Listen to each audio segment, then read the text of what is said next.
Good evening, everyone. My name is Bernie Schultz, and I'm hosting the Ward 1 Community Meeting for May 8th, 2023. And tonight we have two guests. John DeLine, he's the Deputy Commissioner of the Water Supply for the City of Fitchburg. And we also have Mayor Steve DiNatale as well. So they'll make presentations, and then they'll answer any questions that you have. So we're going to get started with John DeLine tonight. Go ahead, John. Sure. Good evening, everyone. I'm here to talk about a somewhat unpleasant subject. Not somewhat, just completely unpleasant, I guess. But I'm not sure if how many of you heard, but the water rates are going to be increased in a couple months for FY24.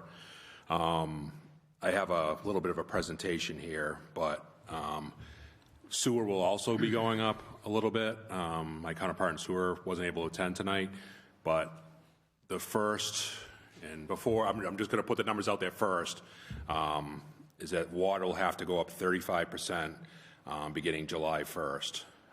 Right, presently it's $4.20 per 100 cubic feet, which is 100 gallons. So sewer will also be going up 7%. And actually they're seeing 7% each year for the coming 5 years. Water is going to be 35%, and then 12%, 12%, and then 5%. We haven't had a water rate increase. Sewer has gone up, but water hasn't increased their rate since 2019. So it's kind of a big jump at all once, and we had kind of put it off because wastewater had a couple larger increases a couple of years ago, larger than the 7% we're looking at. But now we're faced with reality with some federal mandates, state mandates, plus just increased costs for everything, unfortunately. The overall result is that the combined water and sewer bills, because sewer has been more expensive, the combined water and sewer bills will go up about 15% this first year. So even though the 35% sounds like a lot for water, and it is, I'm not putting it, saying it isn't, the net overall cost between on a monthly basis is 15% from the water and sewer bills combined. Get to the sheet.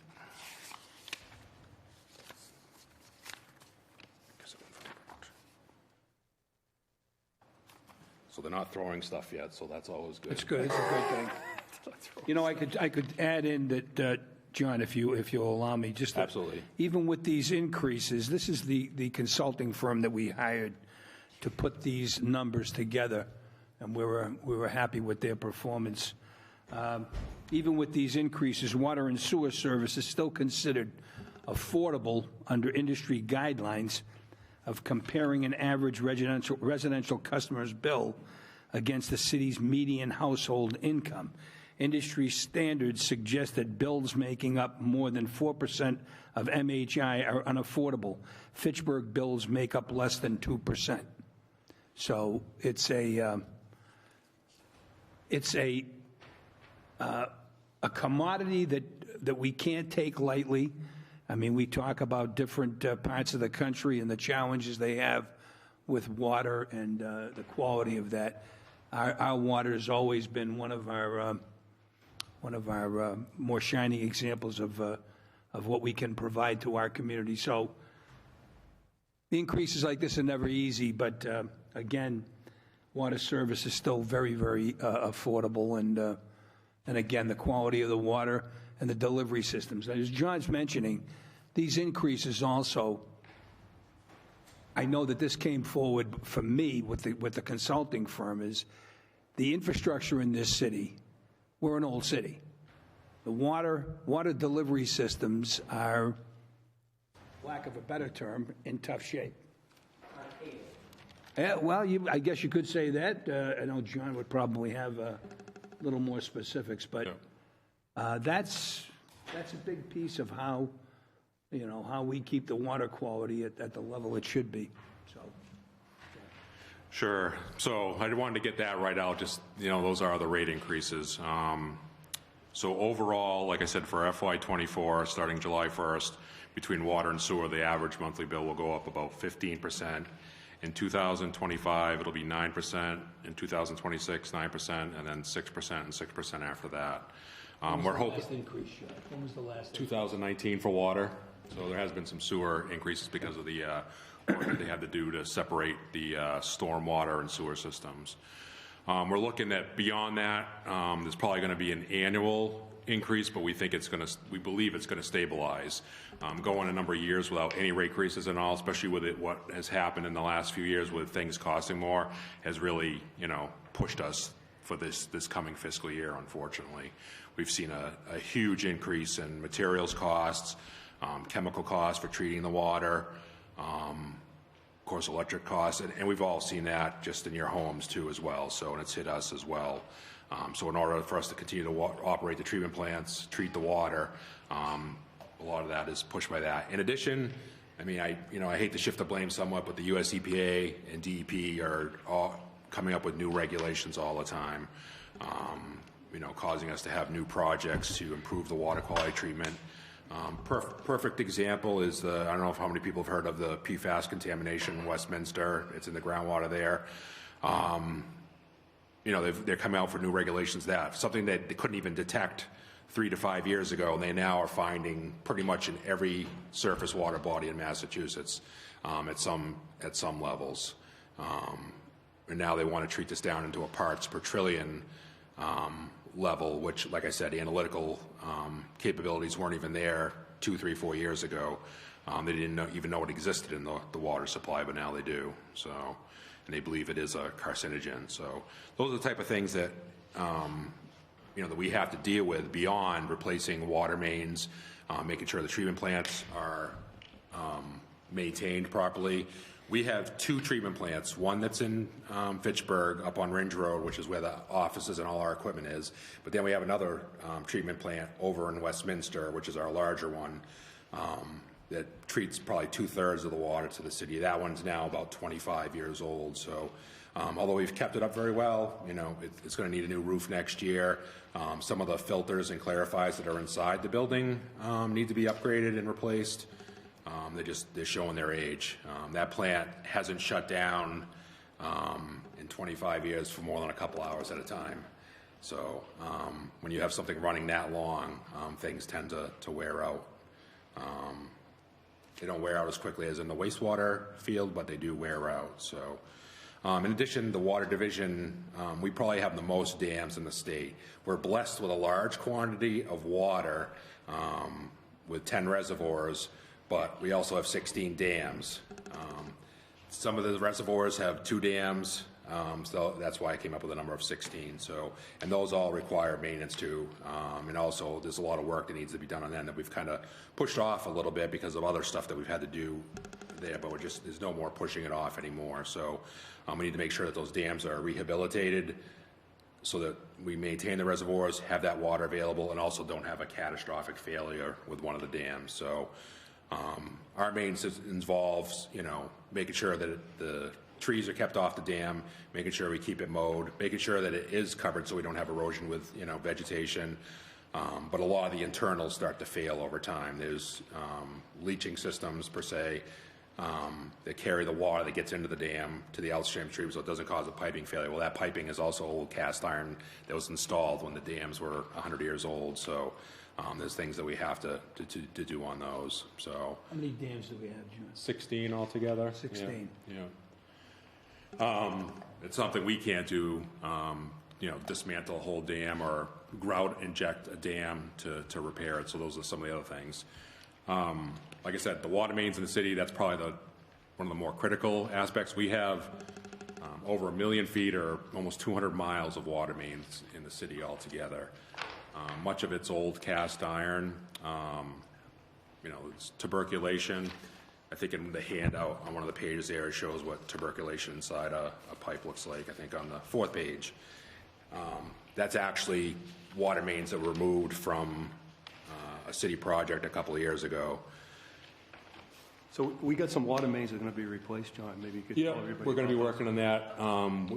Our goal is, it's going to be a couple years out with the other projects we're going to do, but once we start, this rate increase will fund a couple miles of at least 10,000 feet of new water main a year. So, much of the areas, even when it travels through some of this, ugly-looking pipe, the water quality is good, but there are some areas where there isn't enough water use, basically, compared to previous years, where the water is fairly stagnant and doesn't get changed over enough, and then you get basically a little bit yellowish water and some iron. Of course, I'm sure everybody's experienced discolored water when there's been a fire, a water main break, or something similar, or even when we're flushing hydrants causes, discolored water. So,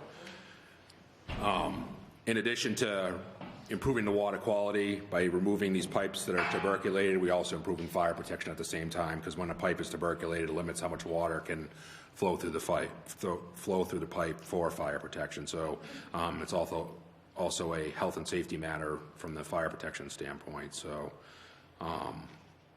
there's just an awful lot with everything, and this is just example pre-COVID and with the inflation that we've experienced. We kind of look at, when we replace a water main, we look at the engineering, of course bidding it. The engineering plan is a very small part, but we add it all together. Replacing the water main, which involves a lot of times temporary water service to all the homes, running pipeline down the side of the roads, restoration of the road after you install the water mains. Basically, it used to be around $200 to $250 a foot installed before COVID. It is now up to $700 a foot. That's how expensive it has gotten. We can't not do the water main because in some areas, it's kind of like a clogged artery in your heart or something like that. Sooner or later, it's not gonna pass the water that we need it to, and the water quality is gonna deteriorate even more. So we need to step up that pace of what we've been doing. So which hasn't been as much because of other DEP and federal EPA mandates with us. So. Yeah, like I said, Fitchburg was blessed with yes, absolutely. Anybody else do we have any more? I have some more here if anybody didn't get one, so.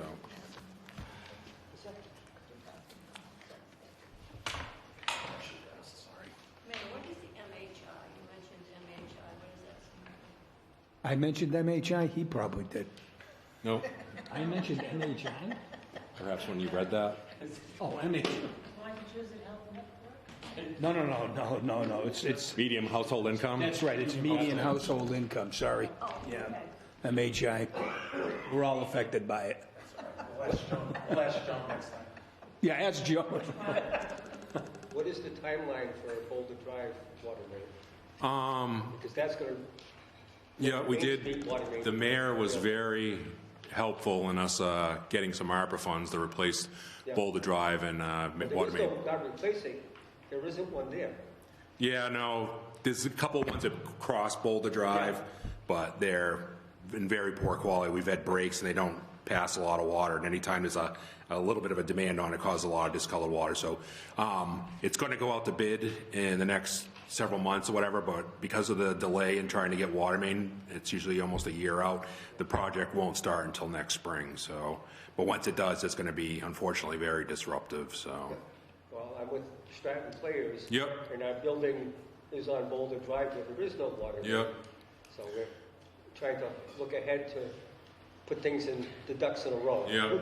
No, the goal is to get it completed by the end of next year. So we knew that we were going to try to bid it this year, but just with it is so tough to get water main. Some of the water main is a year out, 52 weeks out if you ordered it today. So it's gotten a little bit better. It's probably about 40 weeks now, but like I said, last year it was about 52 weeks. Even for us, we've been fortunate to acquire a couple lengths of pipe when it's been available from our supplier. So, and that's another example. I mean, we do have the ARPA funds, which are, don't have an impact on the water rates. We were able to use those to upgrade the water mains down there so that we could use our regular budget for other items within the water system. So.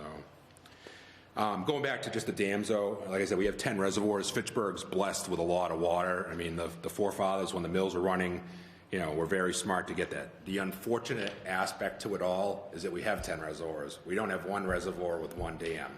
So we have a wide-ranging system that goes out to Hubbardston, Princeton with reservoirs, and then all the way up into Ashby. So about a third of our water supply is up in the northern part of the city, and about 2/3 or so is in the Westminster, Hubbardston area. So our largest reservoir is actually in Westminster. It's the Mare Meadow Reservoir, and it's very good quality water, actually. It's actually better than the Quabbin Reservoir itself, because of the protection around it that the city has been able to, How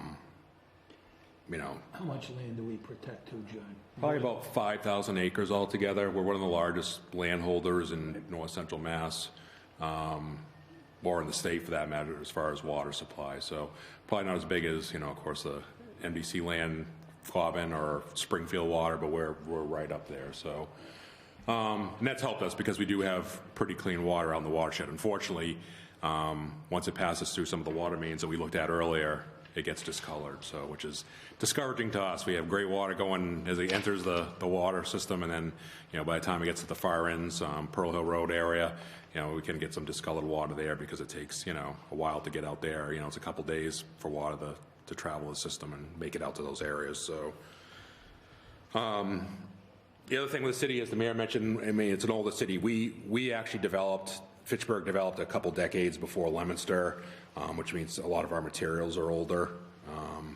But at the same time, we're also a mill city, and a lot of the water mains are oversized for what we have in some areas. Out toward the Pearl Hill area is a good example. There's a lot of 12-inch mains when, in fact, 8-inch would be fine. So we downsize those mains, still provide adequate fire protection. We do a hydraulic model, but also downsize it, save some money, and also make sure that we don't have 12 inches of water sitting there that doesn't get changed over as much as it should. So let's see. This year we are replacing all the computer systems in the plants. We're basically, running on very old technology for the automated systems that run the plant, so they all have to be upgraded. They're Windows XP computers. We actually buy some of the stuff off eBay used to, for replacement parts because you can't get them brand new just to keep going through. So it's a project that's been delayed a couple of years because of the chip shortage, but it looks like everything's finally coming in with what we ordered a couple of years ago. To complete that. So that's a pretty big project. It's over $3 million. So and we'll improve the automation at all the facilities and also make something much more reliable. People don't realize it, but sometimes we'll have a computer failure that'll shut down the plant, and we've had it a couple times. Fortunately, we have some people that are very good with those systems and is able to get the system back up and running. With the new system that we're going to install, and everything's hot swappable, which means nothing has to be shut down. We can pull out a board or something like that and replace it without anything skipping a beat at all. So let's see what else I want to touch on. We are in the process of replacing the Oak Hill tank. That project is going to be completed in July. That was a $3.2 million project. Everything's going along. We're actually starting tonight at 2 o'clock in the morning. There's a concrete pour that's going to go up there. We're going to have probably 40 to 60 concrete trucks come in over a 12-hour period starting at 2 in the morning to pour the walls of that tank. So it's a pretty impressive pour. Phone calls. This is starting tonight? Yeah, tonight. Oak Hill tank. Yeah, the trucks will be coming in Route 2, turn on the 5th Mass Turnpike on the Franklin Road, and then up a long road up to the top of Oak Hill. So the neighbors there have been notified. John, explain what that tank provides. Yep, that's a fire. It's not only storage for drinking water, but it's fire protection for that area of Oak Hill. The original tank was built, I wish I probably should have brought some pictures, but the original tank was built in the 60s, and it was blasted out of ledge. And the walls of it were coated. Unfortunately, the walls and the bottom, which are in ledge, started to deteriorate. We tried to complete some repairs about 5 years ago, but it just wasn't successful. The only way was to completely redo the tank, so. Flooding some of the neighborhood, right? Yeah, I was going out into the golf course, so we were able to mitigate a bit with the repairs, so it wasn't quite as bad, so we were losing some water there. How many gallons? 500,000 gallons. Are you receiving questions now, or do you wish us to wait until after? He's finishing. Yeah, I'll take his. Okay, whatever. I can interrupt them anytime I want. You'll have a city councilor on close watch on that, because Sally Cragen's right on Oak Hill Road. Yeah, so that's the last. The other tanks were replaced in the last 20 years or so when the plants were built. We have an overlook tank up by Overlook Reservoir. That's 1.5 million gallons. We have 2 1 million gallon storage tanks up on Ringe Road. We call those the Falula tanks. And then we have the Scott tank, which is out on Ashby West, which is a million gallons. I'm sorry. But this is the last of the older tanks, and these tanks should last 50, but more than likely 100 years once they're done correctly. Versus the original construction method, which lasted since the 60s until, probably about 8 years ago when we started to experience some significant leakage from it. They're easy to repair and grout, that concrete. So it's something that we know that, it's $3.2 million, but it's something that was only going to get more expensive, and, something that will last for the next 50 to 100 years.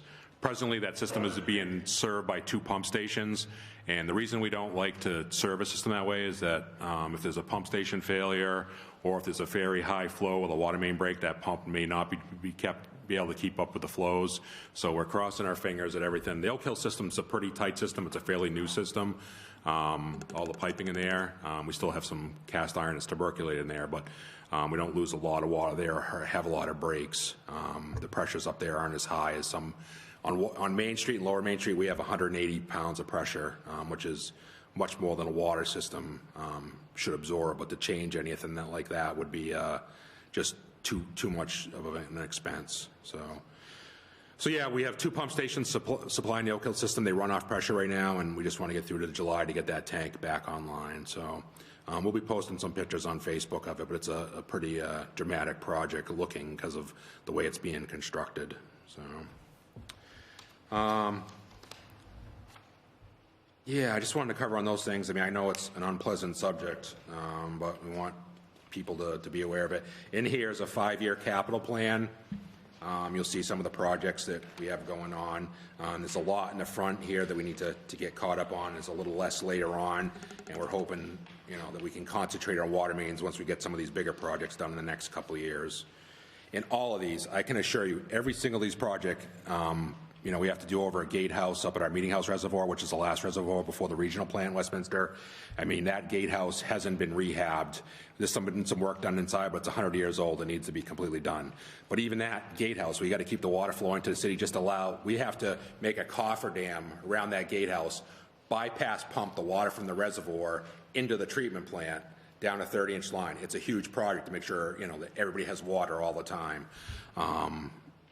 So it's expensive. I mean, you think a building that's 20 by 20 wouldn't cost that much, but it goes down about 30 feet deep, and there's traveling screens in there.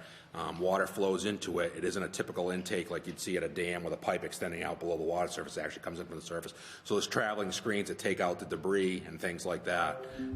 It even takes out fish. A couple weeks ago, we had a bunch of perch. I mean, we had a pile of perch next to the traveling screen. There was hundreds of them that decided to, I don't know if they were trying to lay eggs or do what they did, but they came into there and they were prevented from going down the treatment plant. But it's like, what's going on here? Why are they doing this?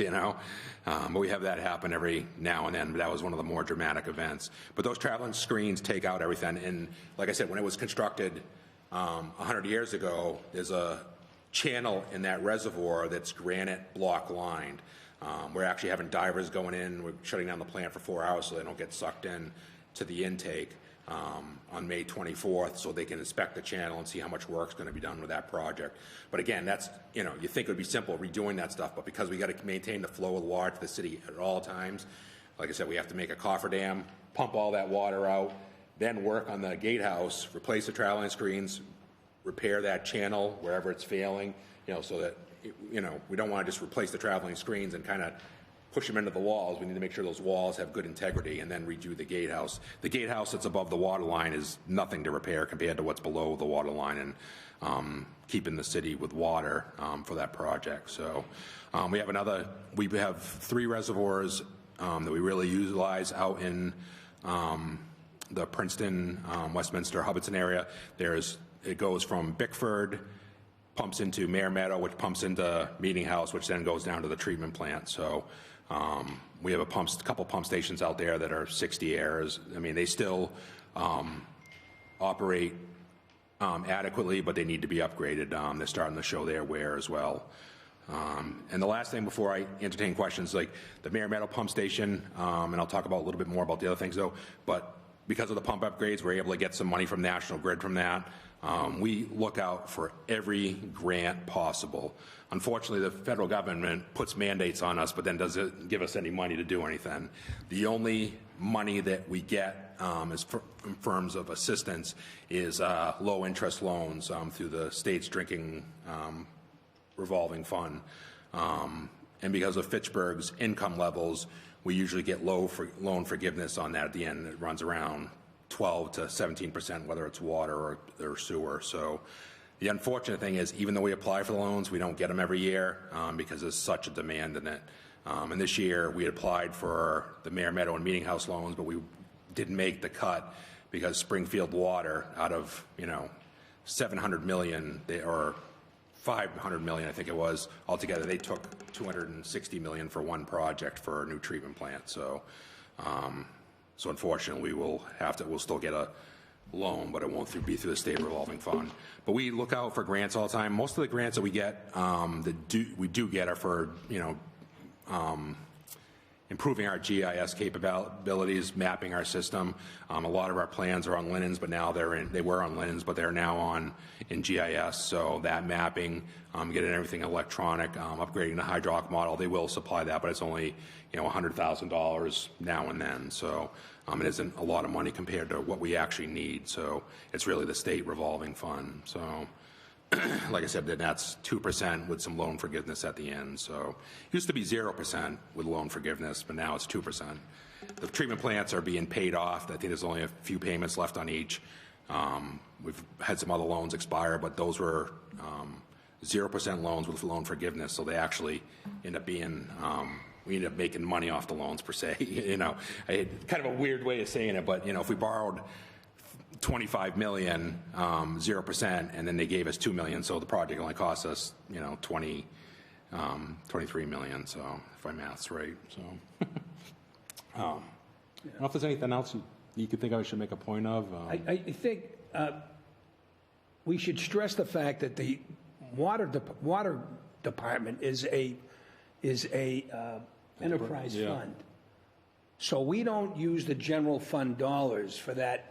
It's basically a standalone business. And part of the reason why the increase is necessary is because of cash reserves have dwindled to dangerous levels. And whenever there's a damaged water main, you see them all the time, particularly, unfortunately, in the wintertime. Yes. That has to come from somewhere, and it comes from that reserve. So, everything, the water rates pay for everything, as the mayor said. Personnel, some of the stuff, of course, the fringe benefits and things like that, the city pays for, and then we reimburse them. So it is run as a business, and I run it as a business, of course, with the mayor's assistant. So, but no, we take. How many years total, John, for you?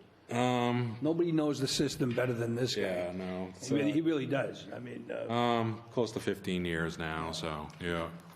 Yeah.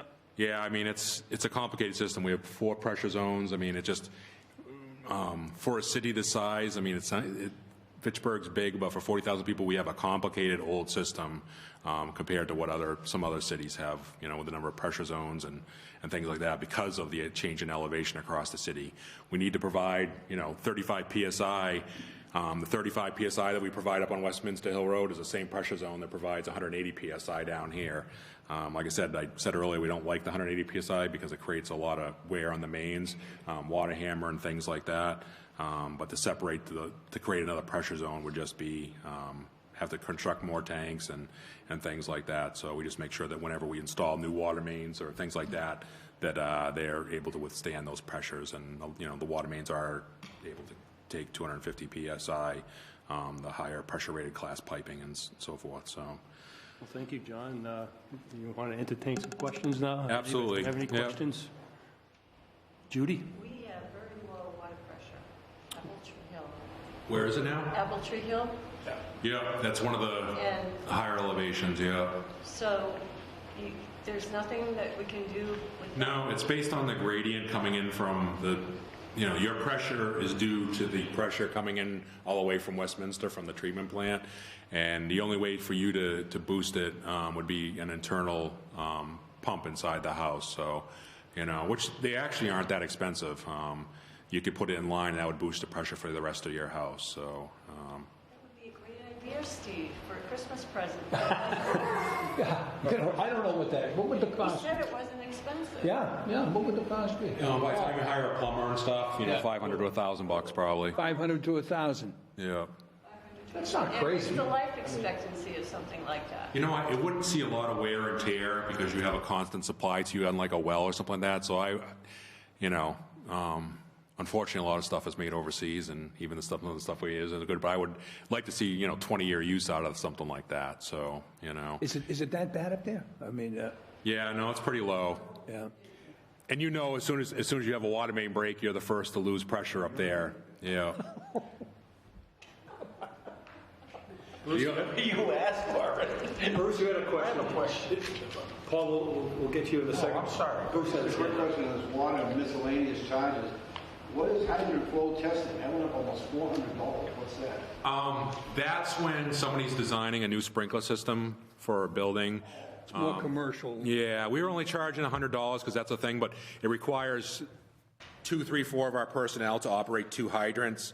And what we try to look at with the fees is that we make sure that we're covering our labor costs for that so that the customers aren't supporting, private business. We have some other fee increases, and that's probably the most dramatic. It's like, why are we only charging $100? It takes half a day. It takes, 2, 3 people at least of our personnel, and I hate to say it, every time we schedule one, the person that schedules it at 9 doesn't show up till 10 or something. So we're waiting around, ready to go.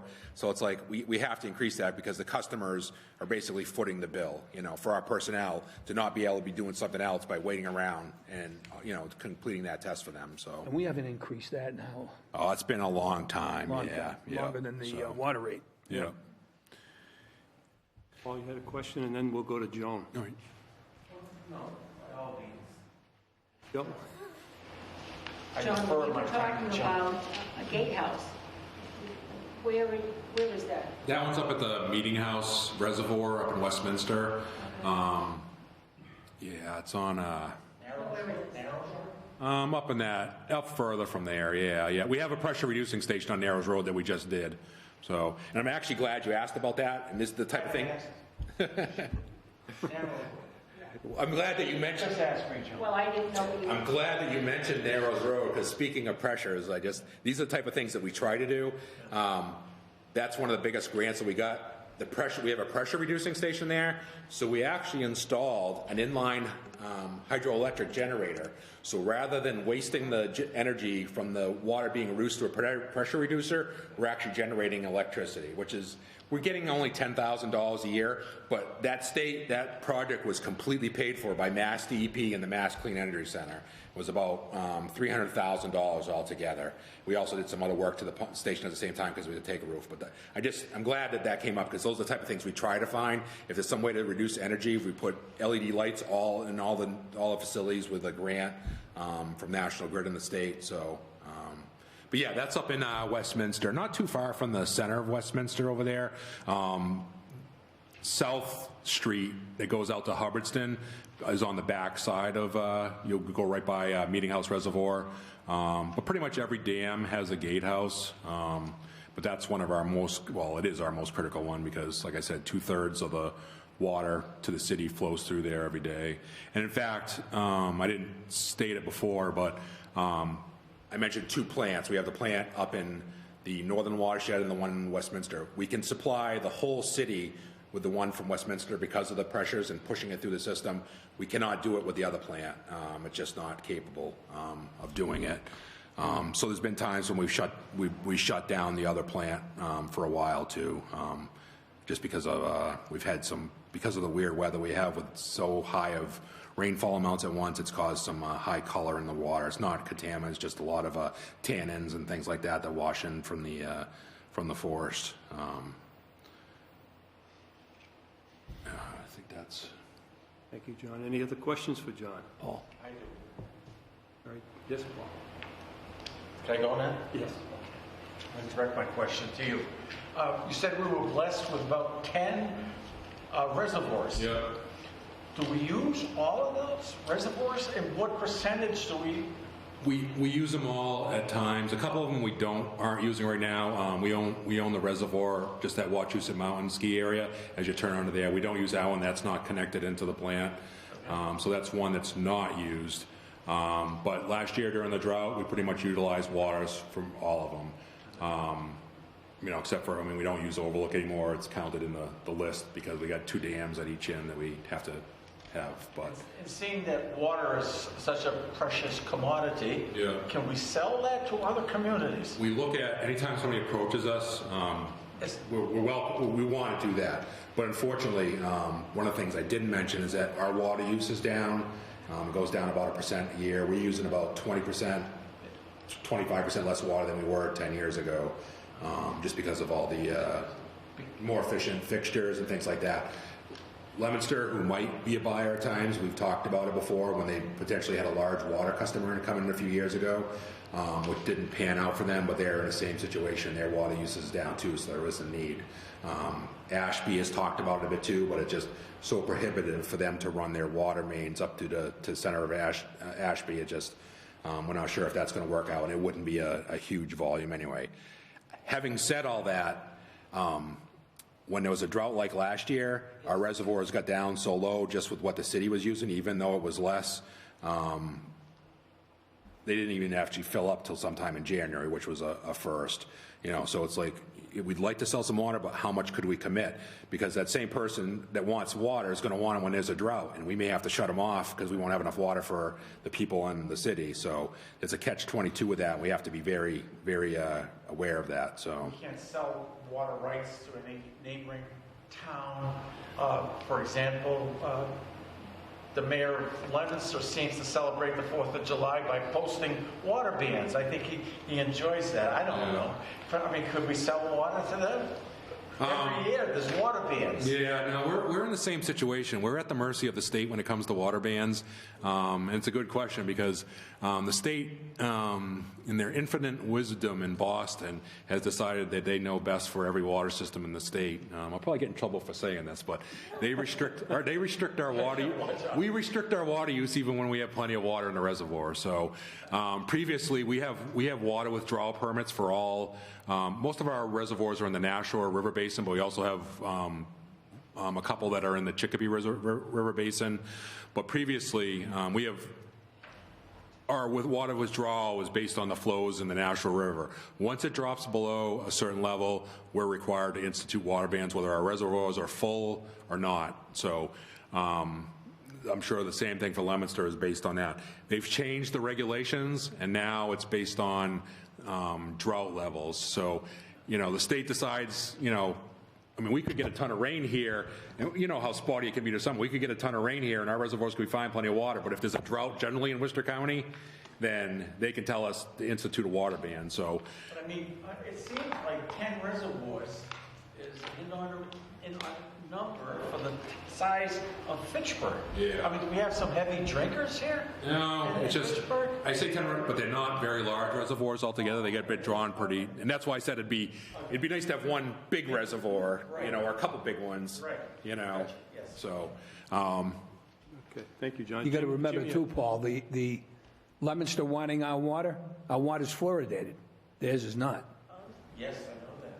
Well, they wouldn't take it. Congratulations for They wouldn't take it. And it's fine, yeah, I agree. For many years. Yeah, I don't think it's an issue, but again, it precludes us from It was selling it. fluoridated before we. Yeah, oh, yeah, oh, yeah. Yeah, long From the time. 70s, Paul, the 70s, Yeah. I know. yeah. Jim, you had a question? Well, you're talking about purchasing water from the city, the ski area, oh, I choose it. Yeah, we sell water to the ski area. Purchase from us. So they pay for the water, and in this case, it Good melts point. and it goes back into our reservoir. So, yeah, Mount Wachusett makes their snow from our water. They purchase water from the city of Fitchburg to make their snow. It's not a huge moneymaker, but that's another example of how we try to generate revenue. They actually pump the water themselves from Wachusett Reservoir. We don't do anything with the pump station. They pump it up to make snow. Of course, we don't charge them as much as we would for treated water, but we charge them for the raw water. So thank you, Joan. That's a good point. I mean, we look at every little thing that we can to figure, we have the cell tower up next to the water storage tank. There's revenue from that comes in. We keep an eye on that too. That generates somewhat revenue too. So, we're always looking. I'd love to be able to sell water. We don't want to compromise how much water the city has. But unfortunately, like I said, most communities, until there's a drought, they have plenty of water because usage is down. So, Thank you. Thank you, John. yeah. Any other questions? Good. So we've got Mayor Di Natale's ready to go. Thank you. He's running for re-election, and this is an election year. I appreciate it, thank you. I thank you for the opportunity to share what's happening in the city, and hopefully we can be as informative as possible. Something that we have been working on for at least the last 6 to 8 weeks is the annual budget. So the budget for the city of Fitchburg is just under $150 million.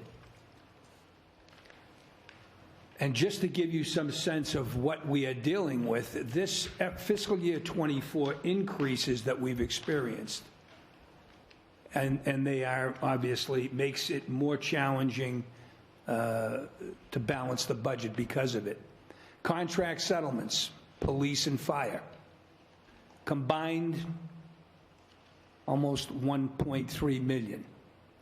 DPW, another $528,000. Interesting fact, the landfill tipping fees, what we get from the landfill, kept being told that during COVID, the tipping fees were going to go up because people were home, generating more trash. Just the opposite is what we've experienced. And it's a $500,000 off what it should be. Pension system, $879,000 for the pension system. It's 1 year. Health insurance, $1 million. It's increased by that amount. Debt service, that's fire station, city hall, Crocker School, is a modest $295,000. School expenses, Chapter 70, over $5 million. So the revenue increase has been $8.5 million, but the difference is about 2.2, and that's where we need to get skillful. Certainly the auditor is very adept at that, Calvin Brooks, and we're working on that as we speak. Free cash that we've used, we call it free cash. The formal term is available funds. And that's after each year the state determines your budget and what you've used and what you didn't use. So we have been consistently bringing in $6 to $8 million a year in free cash. We use that we make a commitment annually, a commitment for an annual appropriation of $350,000 every year that we put into our stabilization fund, and we are well beyond what the state requires right now. Other public employee benefits, $250,000. Stabilization fund, $500,000 for future loan payments, and school expenses is $1 million. So that just gives you a little bit of a snapshot of the budget challenges that we have, and we do a pretty good job of meeting those. But it's always this year is becoming more challenging than in the past. But we're It looks like we're going to be coming in with a balanced budget, which is required by the state, and we will make that happen. We meet, for the last 6 to 8 weeks, we've met with each department head, and that's how we determine the request of the department head and what the city can absorb. And the department head, of course, part of what they're going to come in and say, I need more people. That's usually what they say. Or I need money for capital needs, vehicles, equipment, whatever it might be. I might add also that I know the general complaint about the roads is well-founded. I ride them myself. We receive $1.1 million a year in Chapter 90 funds. That's the roads. Now, don't forget, roads and bridges, not just roads. And what do we got, John? We got like 47 bridges? Yeah. Something like that. And they're all in some level of disrepair. So when you talk about Chapter 90, it's not just paving a road. It's the bridges as well. So a mile, 1.1 million will pave about a mile of road. That's it. We've got 360 miles of road in the city of Fitchburg. So, but this administration, since I've been mayor, has put nearly, not quite, 3 million of available funds, free cash, back into DPW, which is capital needs, trucks, equipment, and that little section of South Street after Pride Auto Body, that was free cash. That wasn't from Chapter 90. So when we can do that, we can use it, we do. I guess when I bring this up, I'm making it sound like I'm making excuses, but I have colleagues, mayors in other cities throughout the Commonwealth. When we meet, it's the same concern. Their roads are in tough shape as well. I think it's the geography of where we live, partly, and it's tough to keep up on. And again, I've made several trips to Boston to talk about and fight for an increase in Chapter 90 funding. I was just out there, I don't know, a month and a half, 2 months ago. And the state, you know, the House of Representatives, who I was a member of, and the Senate, they understand the need for it, but they have other, like most political issues, they have other factors pulling at them, which requires them to take a closer look. They're not quite as willing to make those kinds of increases, and it's a problem. If I were going to do every road in the city, pave it to your liking, to our liking, would probably be $75 million. All that Chapter 90 money comes, if I could interject. Yeah, go ahead, please. All that Chapter 90 money comes from the taxes on gas, the state tax on gas. You know, they get that into the state, and then they. Isn't it one? It's not much. Yeah, it's not a lot. And that's what they ought to do. They ought to increase that, but. But at the same time, it's like they haven't increased any of these to what's gone to cities. It hasn't even come close to keeping up with inflation. Yeah. You know, Mass DOT has their chunk, does their projects, but you know, if their budget goes up every year, they spend more every year, but they don't send any more back to cities and towns. They need to figure out a fair way to disperse those funds. I mean, I was the public works director in Winchendon for a few years, and that's one of the biggest things. It's like, you know, these Chapter 90 funds just don't go up every year, you know. Yeah. It's not even keeping up with inflation, you know, and then fuel goes up, and of course then paving goes up, and it's a true travesty. And I saw, you know, the article that the mayor was at that speaking, you know, in favor of that, and you know, the state needs to step up. They need to find more money to send back to cities and towns because, you know, you're all paying that and you're not getting it back. You know, it's going into state highways. It's the same amount since 2012, right? Exactly. 2012. It's ridiculous, really. Yeah. Yes. When we went to Boston, the bill that the mayor was testifying on was the bill that the governor had filed that would allow cities and towns to receive their 2 year of Chapter 90, right. 2 years in a row. Now, right now, we just get it every year. Every year you're going to go back. What the governor filed it hasn't gone through the legislature yet, but it was for them to receive it 2 years in a row. And we heard other mayors say that sometimes they have to save their Chapter 90 funding funding from one year, they have to save it to the next year, the just next so they year. can do some projects. Small towns, All towns they depend on this money. Yeah. Yeah, they can't do a whole road with what, a small town of, 1,200, 2,000 people, what they get, so. And that's something that I ask people, please understand that it's not just simply putting asphalt down and paving a road. There's granite curbing if you want a road that's going to last, not asphalt curbing. It's concrete sidewalks. That keeps adding to the cost. And we're going to be doing Clarendon Street.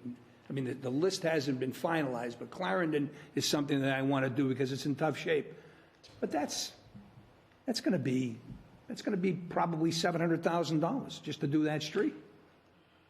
And Sidewalks are expensive. sidewalks, oh yeah, I mean, especially, well, then you have the choice, Paul. Do we asphalt it or do we concrete it?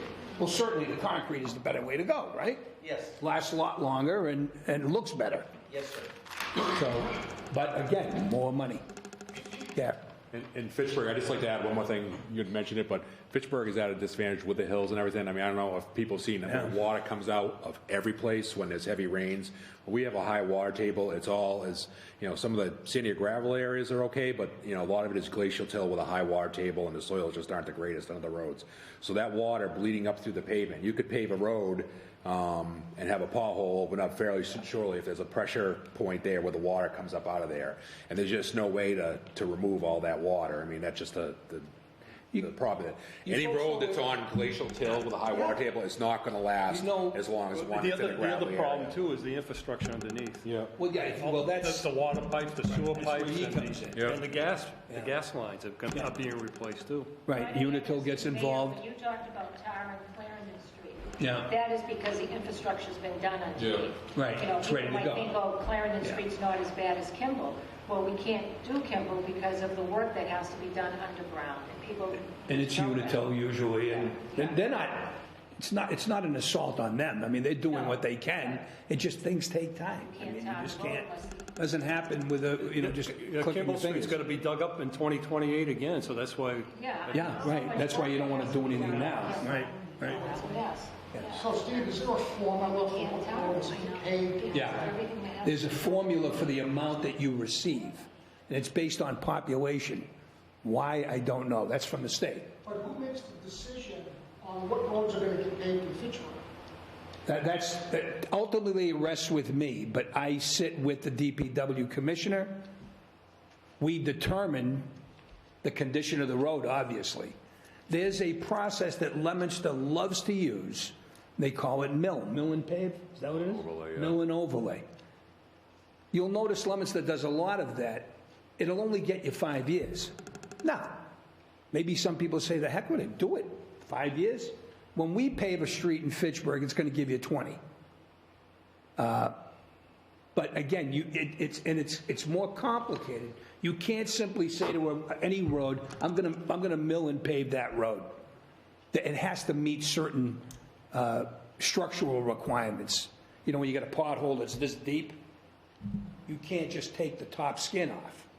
You've got to go below the base of that pothole. So now it's a regular paved job, which is a lot more money. And then you also get into, accessibility type things. If you're doing work on sidewalks and stuff, you've got to upgrade them, make sure that they, Yeah. the handicap can. ADL. Can, basically, get across them and so forth. Yeah. So again, the question is, with all this water stuff that has to be done, replacing the pipes Yeah. and everything else in Fitchburg, there you go again. Where do you start doing that so those roads will get paved like a domino effect? It's tough to coordinate, but, I mean, we usually do.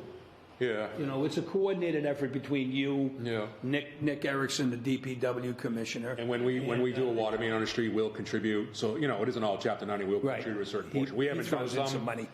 Yeah. for a couple of years because of, the other projects that have been forced upon us. But yeah, that's the goal is to, do the streets. And some of them that you see in bad condition are ones that we haven't done the pipes in. We hate to invest because we know that, more than likely the vibration and redoing that road is going to cause a water main break, and probably heave, 100, 200 feet of it, Vibrate. So This is my last Yeah. question.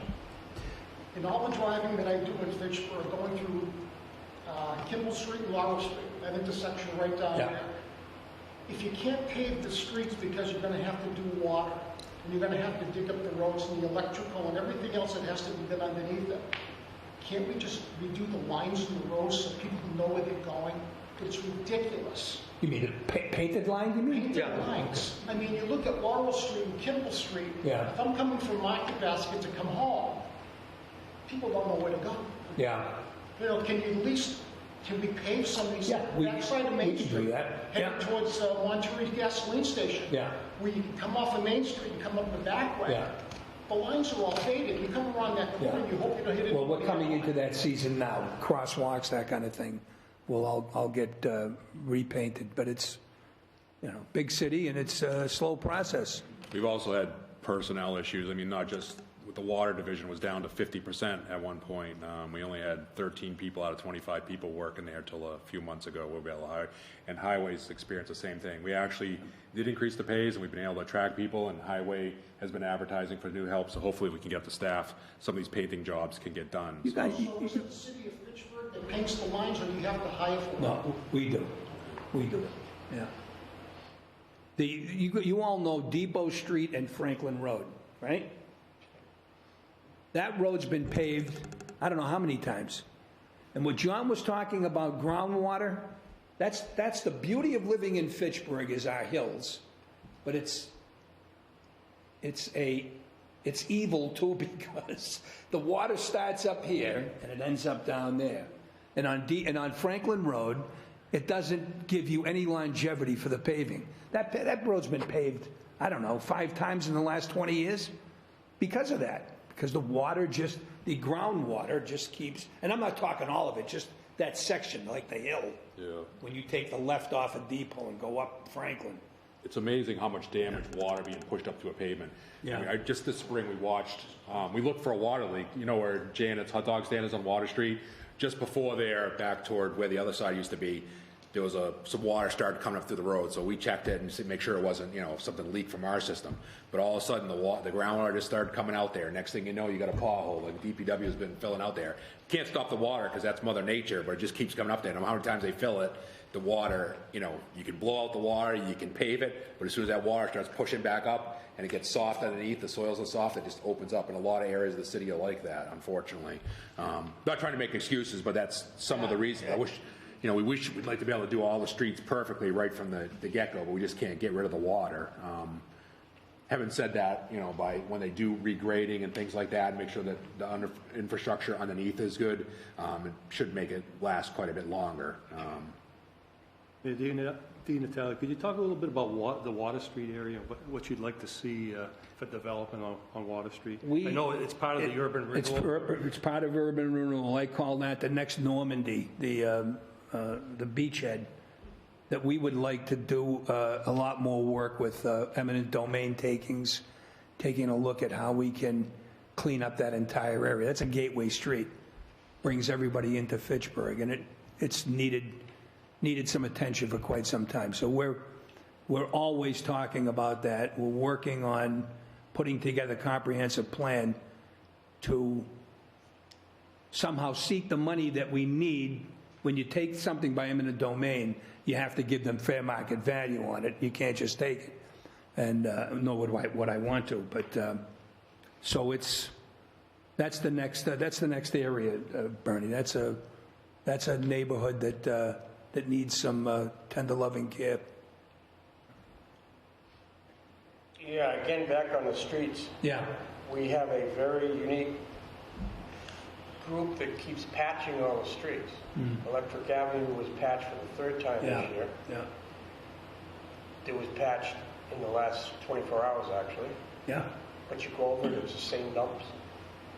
I have the Same- opportunity, same bumps. Yeah. Yeah. It's just as rough to go over it Yeah. after this is put Yeah. this. The only difference patch. is not a hole, but I mean, yeah. But Yeah. to have to patch the same spot every 4 to 5 weeks seems Yeah. pretty crazy. Yeah. Now, as far as the streets goes, in our future, in my lifetime, am I going to see the streets ever fixed so that we can ride our car without losing 3 tires, Well, again, and a bumper? we'll continue to do the best we can with the resources we have. I mean, I can't, I don't want to make any false promises, you know? Do we ever put money in the budget for streets?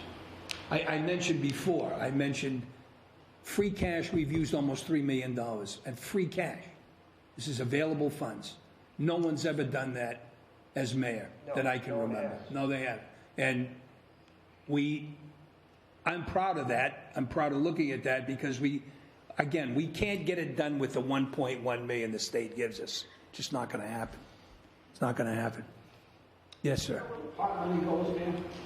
Is that where the pot money goes, the taxes that we get for these new pots? That's about $500,000 has gone, the cannabis has gone to the roads. Absolutely.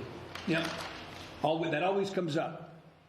And I'm glad you brought that I up. know you had said Yeah. a year ago, some time ago, Yeah. that was where the money was going to be targeted. Right, right. And I know that industry is growing within the city. We see more pot stores. Well, we don't get that money anymore. The state in their infinite wisdom, host agreement, that was host agreement money combined. Now we have to rely on taxes. And that's kicking in now. Didn't, That becomes part of that. right, right. Yes. Cecile, Oh, then Judy. Mayor. yeah.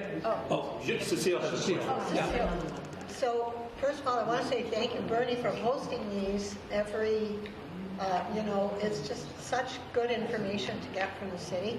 And thank you, Mayor, for your presentation. I think Fitchburg's a great city for walking because of the hills, so I appreciate that. Yeah. And I'd like to suggest we paint the potholes. We can have a contest around the city. Neighborhood painting potholes contest. I like it. I'll make, you I'm can. not sure you want to see what they would pay. We're gonna have you, We Cecile, can you'll be always go back and spray paint. you'll be the pothole czar, or Zarina. But I have a question. Department, the public schools, how much money did they ask for this year? And how much is it spent on administrative costs? I'm talking. I don't have that figure off the top of my head. Yeah, Superintendent, yeah. Director of curriculum, Yeah. Director of all. School expenses for Chapter 70 is 5.8 million this year. This year. And then we have always made net school spending, what we're required by the state to make. We've always met that as long as I've been the mayor. I think that we do need to look at the administrative costs. I think we've Okay. got a top-heavy Okay? leadership that isn't improving the scores for the kids. And the teachers need Yeah. increases. Well, I think our numbers are pretty good for a city with the challenges that we have. I think the improvements that have been made have been significant. Well, we can Yeah, well, disagree. but, yeah. I know what your focus is, My focus is The little early ones, education yeah. and care. Yeah. And it also feels like the doors have been closed to early ed and care for the Okay. community. yeah. And I'd like to see the early childhood advisory council reinstituted where it involves the whole city, led by Fitchburg Public Schools and not led by Monmouth. When was that?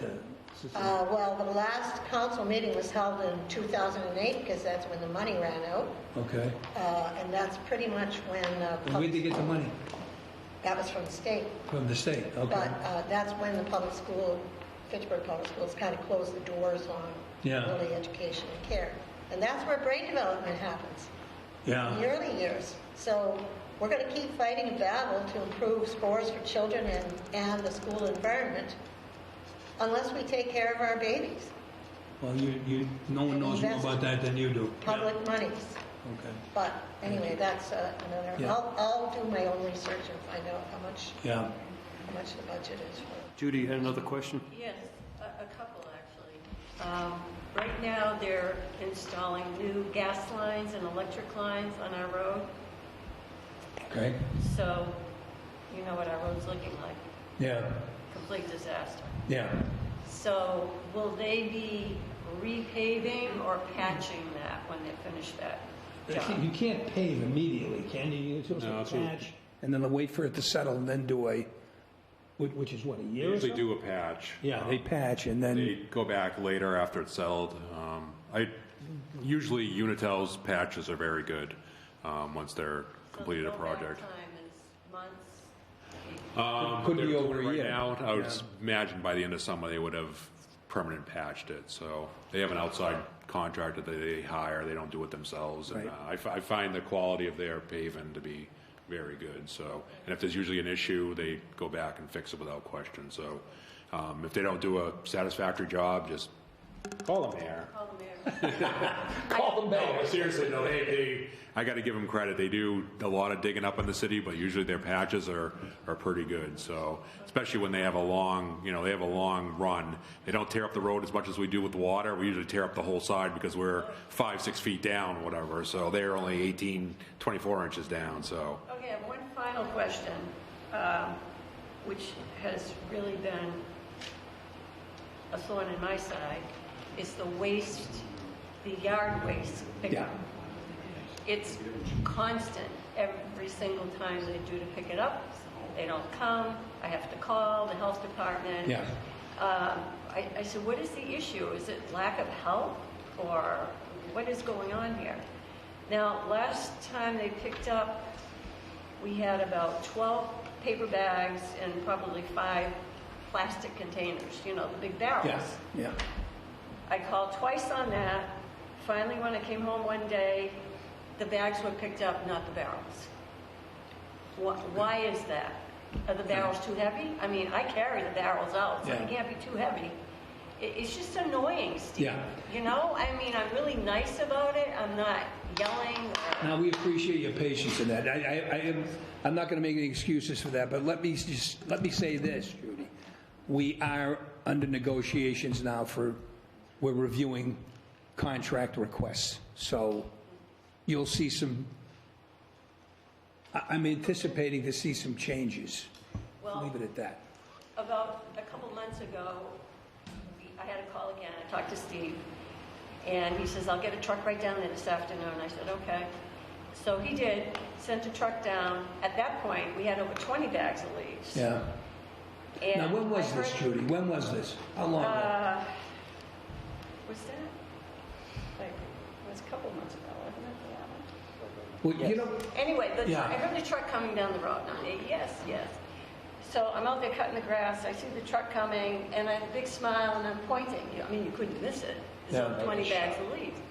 So they went down, they turned around and came back, and I went over and I was talking with them, asking them what the problem was, and then they're getting ready to leave, and I said, whoa, wait a minute, I'm not done with you yet.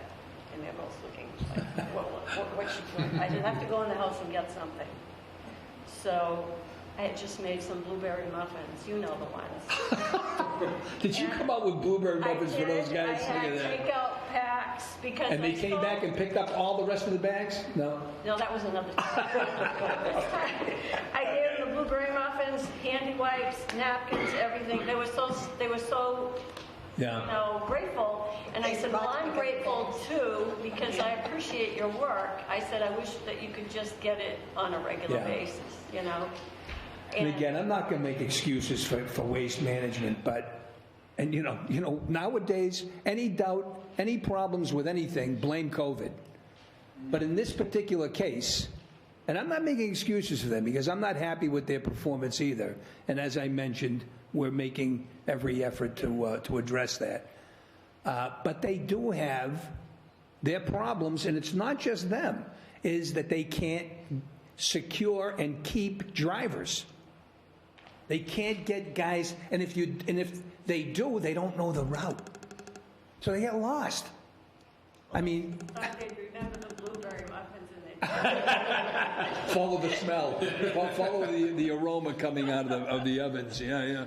But that's you know, and again, I guess I'm making excuses for them, but those are the things they're faced with, and As such, I mean, for CDL drivers and things like just and like I said, the water department mentioned earlier, we were down to 13 people out of 25.